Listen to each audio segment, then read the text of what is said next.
Hello student, now we will see the next part related to the drift velocity. Drift velocity से related जो first part था उसके आगे हम लोग अब कंटिन्यू करेंगे।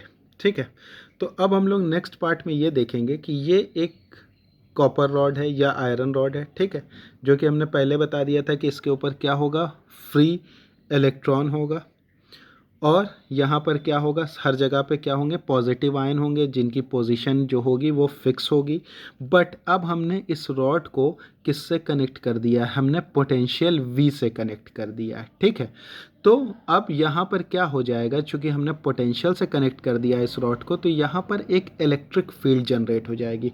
और इलेक्ट्रिक फील्ड का डायरेक्शन किधर होता है, पॉजिटिव टू नेगेटिव, यानी कि इलेक्ट्रिक फील्ड का डायरेक्शन यहाँ पर क्या दिख रहा है, राइट टू लेफ्ट, पॉजिटिव से जाके कहाँ जाएगा, नेगेटिव की तरफ आएगा। ठीक है, और हमको पता है कि फ्री इलेक्ट्रॉन किधर मूव करता है, फ्री इलेक्ट्रॉन मूव करता है opposite to the direction of motion of electric field.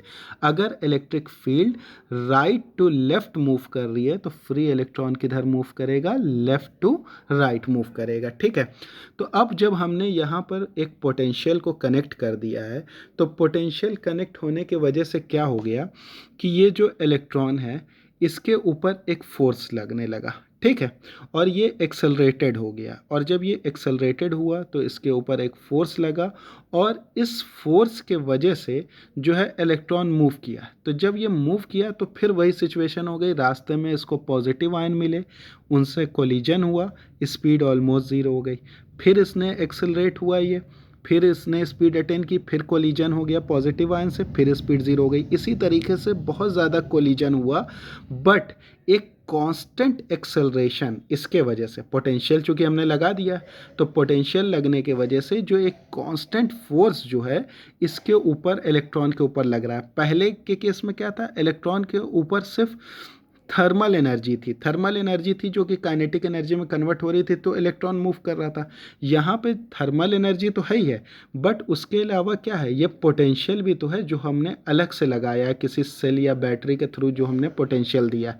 इस पोटेंशियल के वजह से जो क्या हो रहा है कि इस इलेक्ट्रॉन के ऊपर क्या लग रहा है, एक एडिशनल फोर्स लग रहा है। उस एडिशनल फोर्स के वजह से क्या है कि इलेक्ट्रॉन सेम उसी तरीके से कोलिजन करेगा, बट अब जो कोलिजन करके वापस जो इलेक्ट्रॉन रिटर्न कर रहा है वो कहाँ पर आ रहा है, वो बी पोजीशन पे आ रहा है। ठीक है, इलेक्ट्रॉन की ओरिजिनल पोजीशन क्या थी, ए थी, और इलेक्ट्रॉन उसी तरीके से मूव किया, रास्ते में उसको पॉजिटिव आयन मिले, वहाँ कोलिजन इसका होता गया, स्पीड ज़ीरो हुई, फिर उसने स्पीड अटेंड किया, फिर कोलिजन हुआ, फिर टक्कर हुई, फिर स्पीड ज़ीरो हो गई।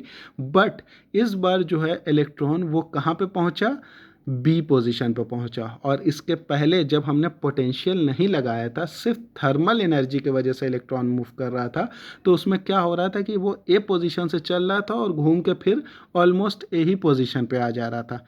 बट यहाँ पर दो पावर लग रही हैं, फर्स्ट तो एक थर्मल एनर्जी हो गई और दूसरी जो हमने पोटेंशियल दिया हुआ है बैटरी या सेल से। ठीक है, तो उसके वजह से क्या है कि ये जो इलेक्ट्रॉन है वो अपनी जर्नी तो ए से स्टार्ट कर रहा है, बट सारे कोलिजन होने के बाद से ये पहुंच कहाँ रहा है, बी के पास पहुंच जा रहा है। तो बेसिकली इलेक्ट्रॉन ने क्या है, कुछ डिस्टेंस ट्रेवल की, कुछ डिस्प्लेसमेंट इलेक्ट्रॉन का हुआ ए टू बी। ठीक है, अब जो ये इलेक्ट्रॉन का डिस्प्लेसमेंट हो रहा है ए टू बी, तो इसमें कुछ टाइम भी लगा होगा, जब पूरा यहाँ से यहाँ घूमता हुआ आया और फिर बी पे पहुँचा, तो डिस्प्लेसमेंट तो इसका सिर्फ इतना ही हुआ ए टू बी, बट इसमें कुछ टाइम भी लगा। और डिस्प्लेसमेंट अपॉन टाइम क्या होता है, वेलोसिटी होती है। डिस्प्लेसमेंट अपॉन टाइम को क्या हम लोग बोलते हैं, वेलोसिटी। तो यही जो इलेक्ट्रॉन की वेलोसिटी है यहाँ पर, जो इसको ए पॉइंट से बी पॉइंट पे ले जा रही है, इस वेलोसिटी को हम लोग बोलेंगे ड्रिफ्ट वेलोसिटी। इस वेलोसिटी को हम लोग क्या बोलेंगे, ड्रिफ्ट वेलोसिटी बोलेंगे। इसका डायरेक्शन, ड्रिफ्ट वेलोसिटी का डायरेक्शन हमेशा अपोजिट होगा इलेक्ट्रिक फील्ड के डायरेक्शन के। ठीक है, अर्लियर केस में हमने क्या बताया था कि इलेक्ट्रॉन जो है, फ्री इलेक्ट्रॉन है, वो पोटेंशियल हमने नहीं लगाया तो रॉड पे कोई करंट नहीं था। क्यों? क्योंकि इलेक्ट्रॉन मूव तो कर रहा था बहुत तेज़ी से, मगर सारे कोलिजन होने के बाद से ऑलमोस्ट ए पोजीशन से चला ए ही पे आ गया, तो डिस्प्लेसमेंट क्या हो गया? ज़ीरो हो गया। डिस्प्लेसमेंट ज़ीरो तो वेलोसिटी ज़ीरो, वेलोसिटी ज़ीरो तो कोई भी करंट नहीं जनरेट हुआ, क्योंकि नेट मोशन जो है वो ज़ीरो हो गया। बट यहाँ पर क्या है? यहाँ पर दो फोर्स हैं, एक थर्मल एनर्जी की वजह से इलेक्ट्रॉन मूव भी कर रहा है, बट और दूसरा क्या लग रहा है? यहाँ पे हमने एक पोटेंशियल भी लगा दिया, तो पोटेंशियल के वजह से एक एडिशनल फोर्स इलेक्ट्रॉन पे लग रहा है, जिसके वजह से इलेक्ट्रॉन जो है वो ए से बी एक स्मॉल डिस्टेंस को कवर कर रहा है, डिस्प्लेसमेंट को कवर कर रहा है, ठीक है, टी टाइम में। तो इस डिस्प्लेसमेंट को जो इसने टी टाइम में कवर किया, इसी को हम लोग क्या बोलते हैं? ड्रिफ्ट वेलोसिटी बोलते हैं। इसकी वैल्यू बहुत कम होती है, इस चीज़ को यहाँ पे ध्यान रखना है। ये जो इलेक्ट्रॉन रैंडम मोशन कर रहा है, यहाँ से पॉजिटिव आयन से टकराया, यहाँ पे पॉजिटिव आयन से टकराया, यहाँ पे टकराया, इसकी स्पीड बहुत ज़्यादा है, यहाँ पर 10⁵ मीटर पर सेकेंड है।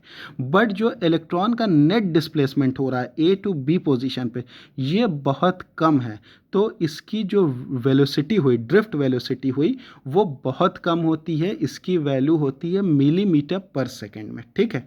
यहाँ पे जो इलेक्ट्रॉन रैंडम मोशन कर रहा है, जा जाके पॉजिटिव आयन से टकरा रहा है, उस टाइम इलेक्ट्रॉन की स्पीड बहुत ज़्यादा है, कितनी है? 10⁵ मीटर पर सेकेंड के आसपास है।